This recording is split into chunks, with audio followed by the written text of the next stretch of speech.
Hello, my name is Alyssa Ragazzino, and I am here to present to you today from a topic from PSY110S Intro to Psychology. The topic that I chose for this project was aspects of anxiety and mental illness. The research that I did is based on a journal article and then a popular press article. The assignment was to compare and contrast the two articles, but how they were similar in the same topic. So I'll be addressing you today on that. So the first part of our assignment was to summarize both articles. So we'll start with the popular press article. This article that I chose was called Mind, Body, Sport, Anxiety Disorders by Scott Goldman. It was published by the NCAA, which hopefully you know is the governing body of intercollegiate athletics for Division I, Division II, Division III across the United States. The article is the screencast in front of my face here. That is if you were to go to the website and look at the article, it is published and it's up there for anyone to see. So to summarize the article, Scott Goldman, he is the psychological theorist for the NCAA. He's a very high-ranking officer, and they use a lot of his psych theories to publish all their scientific research about different mental illnesses. So he speaks on the upcoming rise of anxiety. He's really trying to bring awareness here to summarize it.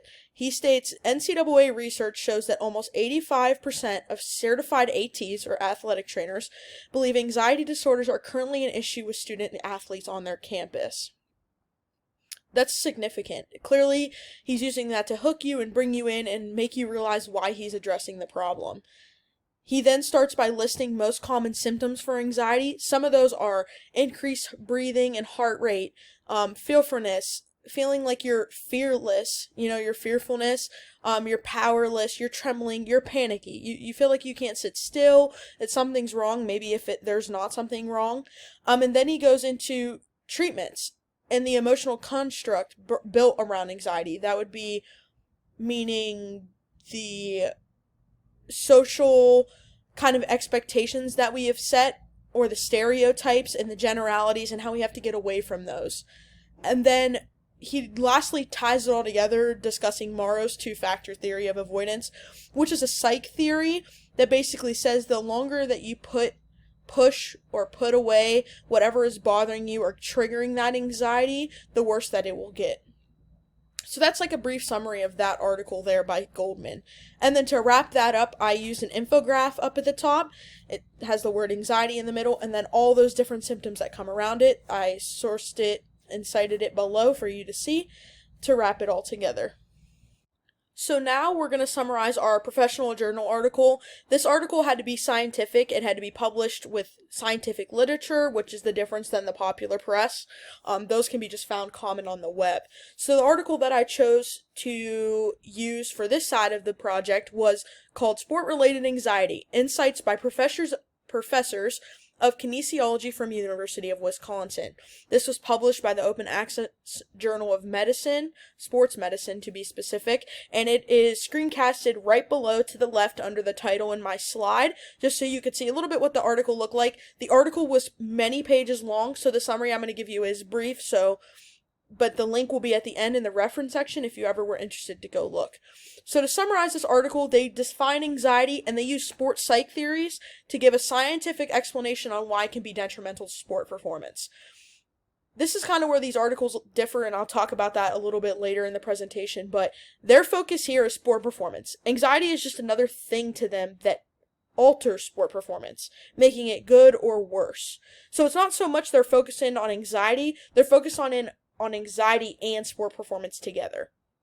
They cover how anxiety affects injury prevention, occurrence, which is how many times did that same injury occur, and then rehab of that injury.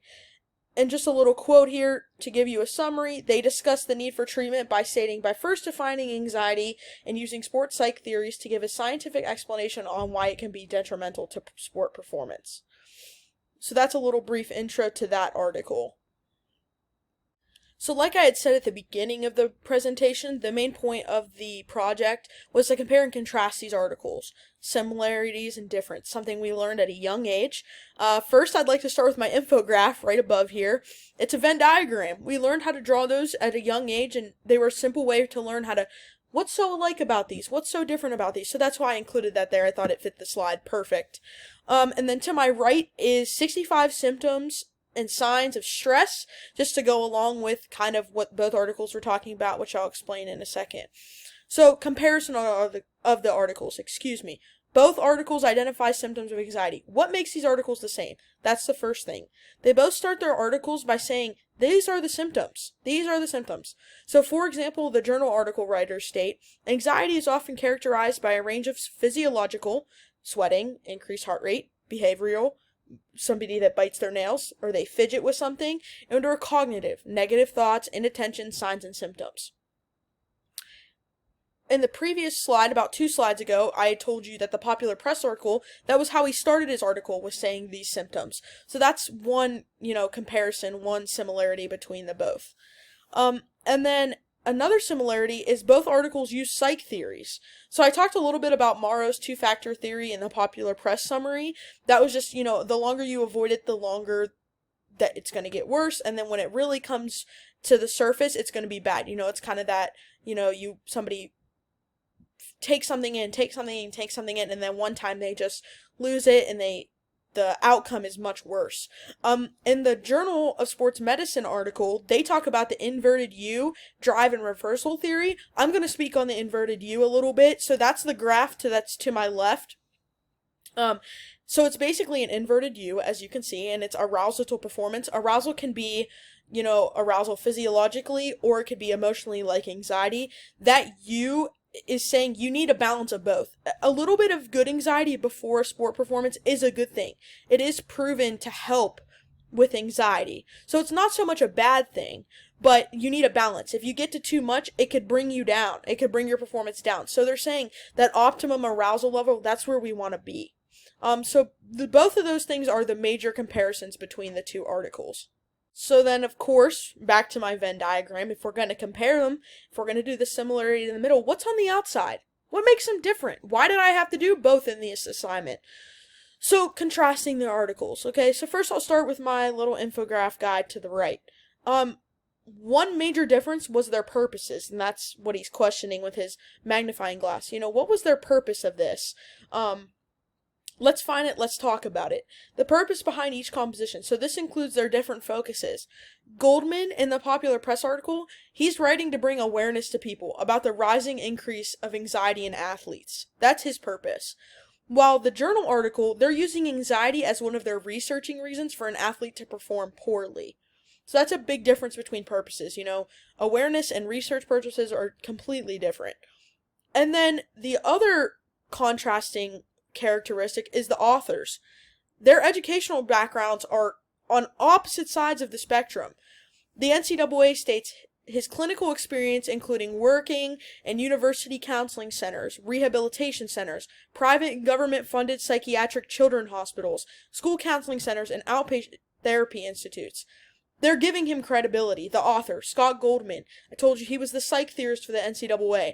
They use this statement in the end of the article to give him credibility, to say he really knows what he's talking about. He has a lot of experience with anxiety and that he should have his credibility established. And then the journal, I told you at the beginning, they're authors because they wrote the article, but they're actually professors of kinesiology. If you don't have a kinesiology background like me, that is actually my major, is exercise science.